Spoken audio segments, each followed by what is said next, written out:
కామారెడ్డిలో శ్రీ సరస్వతి విద్యామందిర్ స్థాపించి 40 ఏళ్లు పూర్తయిన సందర్భంగా యాజమాన్యం యాన్యువల్ డే కార్యక్రమం ఘనంగా నిర్వహించింది. ఈ కార్యక్రమానికి Nationalist hub CEO and founder Sai Krishna ముఖ్య అతిథిగా హాజరయ్యారు. జ్యోతి ప్రజ్వలన చేసి కార్యక్రమాన్ని ప్రారంభించారు. ఈ సందర్భంగా మాట్లాడిన ఆయన దేశం ముందుకు వెళ్తున్న తీరు గురించి విద్యార్థులకు వివరించారు. నేటి బాలులే రేపటి పౌరులన్నారు. విద్యార్థులు ఇప్పటి నుంచే లక్ష్యాలను ఎంచుకోవాలని సూచించారు. కాగా ఈ కార్యక్రమంలో విద్యార్థుల నృత్యాలు ఆకట్టుకున్నాయన్నారు.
వనానికి మోకరిల్లిన సంస్కృతి భారతీయ సంస్కృతి, నగరాలే గొప్పవి అని చెప్పిన సంస్కృతి పాశ్చాత్య సంస్కృతి. ఎంత వ్యత్యాసం ఉంది.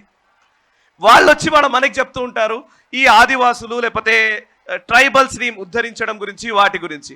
నిజానికి ట్రైబల్స్ వాళ్ళ జీవితాలు వాళ్ళు చాలా సుఖంగానే ఉన్నారు. మనం అక్కడికి వెళ్ళి వాళ్ళని నాశనం చేస్తున్నాం.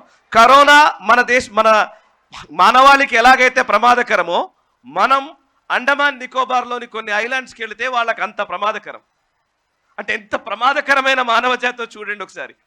మనకు కరోనా లాంటిది సోకితే మొత్తం దేశం మొత్తం ప్రపంచం మొత్తం లాక్డౌన్ చేసుకున్నాం కదా. సో మనం గనక తప్పిదారి ఏదో షిప్ పాడయ్యో ఏదో అయ్యో గనక ఈ అండమాన్ నికోబార్లో ఉన్న కొన్ని దీవుల దగ్గరికి మనం వెళితే గనక ఆ జాతి అంతరించిపోతుంది. Because of us.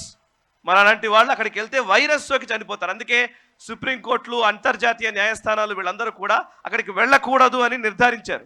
కొన్ని తెగలు అవి అలా ఉన్నాయి, వాటిని అలా సురక్షితంగా ఉంచండి అని.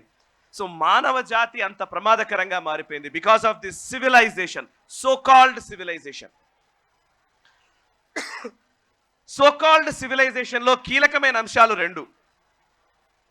అందులో ఏంటంటే సంస్కృతికి సంబంధించి ఆలోచించినా, లేకపోతే ఎకానమీ గురించి ఆలోచించినా, లేకపోతే సామాజిక పరమైనటువంటి అంశాల గురించి ఆలోచించినా కూడా వెస్ట్రన్ వరల్డ్ కేవలం ఒకే ఒక సిద్ధాంతం మీద ఆధారపడే ఉంది. అదేంటంటే బైనరీ సిస్టమ్. వాళ్ళ దృష్టికోణంలో రెండు ఉంటాయి. ఒకడు బ్లాక్ లేదా white, male or female, whatever. ఒక పీడించేవాడు, పీడింపబడేవాడు. ఓకే. సో బైనరీ సిస్టంతో వాళ్ళు చూడడం మొదలుపెట్టారు. మొత్తం ప్రపంచాన్ని మొత్తం బైనరీ సిస్టమ్. అయితే ఇటా లేకపోతే అటా, అయితే దేవుణ్ణి నమ్ముతావా లేకపోతే లేదా, అయితే దేవుణ్ణి నమ్ముతావు లేదంటే ద్వేషివి. సో బైనరీ సిస్టమ్ని మన పైన కూడా రుద్దారు. మనం కూడా అదే బైనరీ సిస్టంలో ఆలోచిస్తున్నాం. నిజానికి బైనరీ సిస్టమ్ భారతదేశంలో ఎప్పుడూ లేదు. భారతదేశం ఎప్పుడు యూనిక్గా ఆలోచించింది. ఆడవాళ్ళు గొప్ప, మగవాళ్ళు గొప్ప లేదు. ఆడవాళ్లకు ఆడవాళ్ళు ప్రత్యేకం, మగవాళ్లకు మగవాళ్ళు ప్రత్యేకం. ఎవరికి వాళ్ళు ప్రత్యేకమని చెప్పిన సంస్కృతి మనది. ఎవరు ఎక్కువ ఎవరు తక్కువ, పెద్ద చిన్న, ఎక్కువ తక్కువ అని మాట్లాడినటువంటి సంస్కృతి పాశ్చాత్య సంస్కృతి.